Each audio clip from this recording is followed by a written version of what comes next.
জাপানে জানো ঠাকুর ভাসান দেওয়া হয় না, প্যাকেট বন্দি করা হয় সামনের বছরের জন্য। পাশাপাশি জাপানে ইন্ডিয়ান রিচুয়াল গুলো পালন করতে গেলে মেনে চলতে হয় অনেক rules and regulation. Good morning everyone, আমি অঞ্জলি। আমার নতুন একটা ব্লগে তোমাদের ওয়েলকাম। আশা করছি তোমরা সবাই ভালো আছো, আমিও খুব ভালো আছি।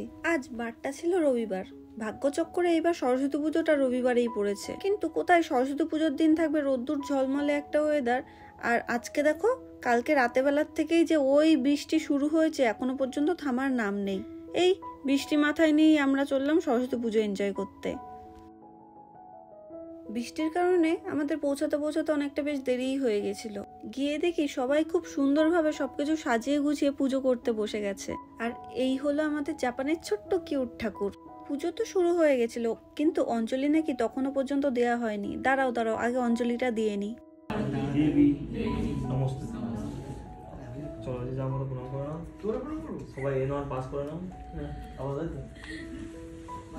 ছোটবেলায় সেই সরস্বতী পুজো মানেই তো ছিল সকাল সকাল ঘুম থেকে উঠে কাঁচা হলুদ, নিম পাতা, সর্ষের তেল গায়ে মেখে ঠান্ডা ঠান্ডা জলে স্নান করে অঞ্জলি দিতে যাওয়া। তারপর একটু বেলা গড়ানো মাত্রই এক সপ্তাহ আগের থেকে মা শাড়ির ভান্ডার থেকে পছন্দ করে রাখা একটা শাড়ি পরে বন্ধুদের সাথে স্কুলের ঠাকুর দেখতে যাওয়া। সে ছিল আলাদাই এক অনুভূতি। কিন্তু বিদেশের লাইফে সেই মায়ের শাড়ির ভান্ডারই বা কোথায়, আর কাঁচা হলুদ, সকাল সকাল স্নান করা, এইসবের নিয়ম কানুনের আচার আচরণই বা কোথায়। এইদিকে পুজো শেষ হওয়া মাত্রই সবাই চলে এসেছে খাবারের সেকশনে, আর আমি চলে এসেছি মেনু দেখতে। জানো এতটা পরিমাণে লাবড়ার তরকারি আর খিচুড়ি রান্না করেছে নাকি এই দাদাটা। আর এইদিকে ভাজছিল গরম গরম বেগুনি।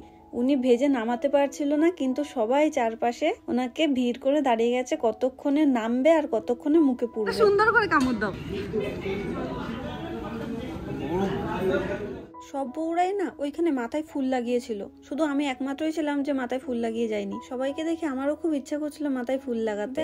ওর কাছে বায়না শুরু করলাম, আর ওকে দেখো আমার সুন্দর লাগছে।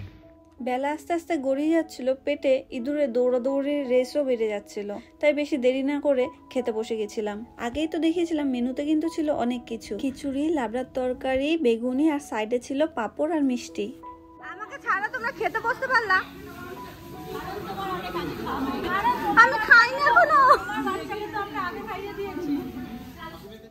একদিকে সবাই নিজেদের মতো খাওয়া দাওয়া করছিল, আর অপরদিকে শুরু হয়ে গেছিল ভেন্যুটা পরিষ্কার করার তোড়জোড়। চলো এইবার বলা যাক জাপানে কি কি নিয়ম মেনে এইসব পুজোগুলো করতে লাগে। প্রথমত, তুমি একদমই লাউড কোনো গান বাজনা বাজাতে পারবে না, বাজালেও সেটা ভীষণই আস্তে। 2 নম্বর, এই ভেন্যুটা থাকে একটা নির্দিষ্ট টাইম বিশেষ। ধরো তোমায় 5টার সময় ভেন্যুর ওনারের কাছে ভেন্যু চাবি দিতে লাগবে। ওই 5টা বাজার আগে সবকিছু পরিষ্কার করে 4:30-এর মধ্যে তোমাকে ভেন্যুর ওনারের কাছে ভেন্যু চাবি দিতে লাগবে।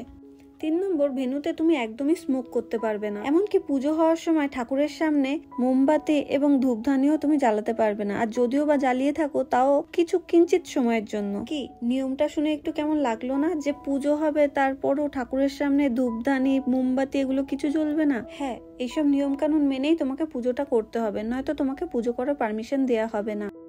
লাস্ট, এখানে তুমি সবকিছু পেয়ে যাবে, গ্যাস ওভেন, নাইফ, চব্বর, ফ্রিজ, থালা বাটি, গ্লাস, এমনকি খাবার জন্য স্পুনটাও পর্যন্ত তুমি এখানে পেয়ে যাবে। কিন্তু যেইগুলো যেমন জায়গায় রয়েছে সবকিছু ঠিক সেই জায়গাতেই তোমাকে ইউজ করার পর ওইভাবেই পরিষ্কার করে তোমাকে রাখতে লাগবে। তাই নিয়ম অনুযায়ী সবাই একে একে নিজেদের মতো কাজবাজ শুরু করে দিয়েছিল। চেয়ার গোছানো, ভ্যাকিউম দেয়া, বাসনপত্র মাজা, সবকিছু।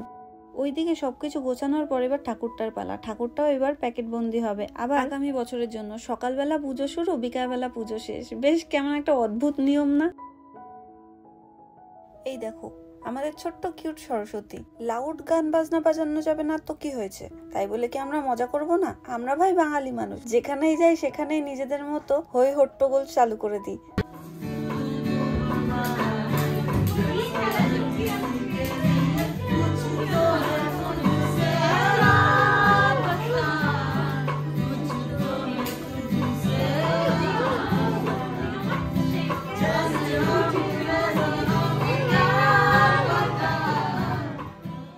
এইসব ভুজুম ভাজুম নিয়ম মেনে কি আমরা আমাদের আনন্দ থামিয়ে রাখবো? ভাই একটা মাত্র দিনই তো মজা করব, আবার তো সোমবার থেকে সবার যে যার কাজ, অফিস, হ্যান ত্যান সবকিছু শুরু। তারপরেও কিছুটা নিয়ম কানুন মেনে করে নিয়েছিলাম অনেকটা মজা, অনেক অনেক খেলা, হ্যান ত্যান অনেক কিছু। সব থেকে মজাদার সময় ছিল তো এইটা। सैया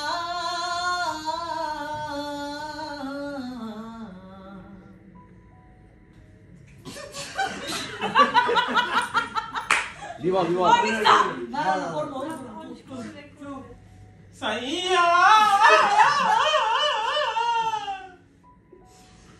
सैया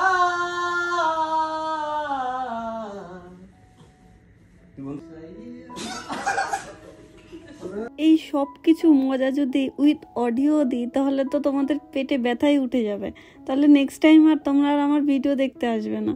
কিন্তু সত্যি সত্যি অনেকটা মজা করে নিয়েছিলাম সেই দিনকে।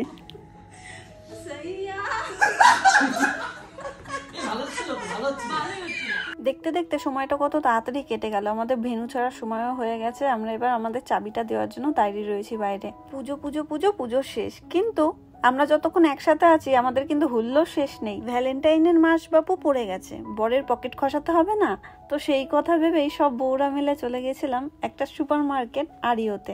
যতটুকু চেয়ে চিনতে পাওয়া যায় ওই সংগ্রহ করা যায় ওই আর কি। ওইখানে গিয়ে দেখি ইনডোর প্ল্যান্টের কালেকশন এত সুন্দর উঠেছে, দেখো সাকুরার গাছও উঠে গেছে আর সাকুরা ফুলও ফোটা। আমিও দুখানা গাছ কিনে বাড়ির দিকে রওনা দিয়েছিলাম।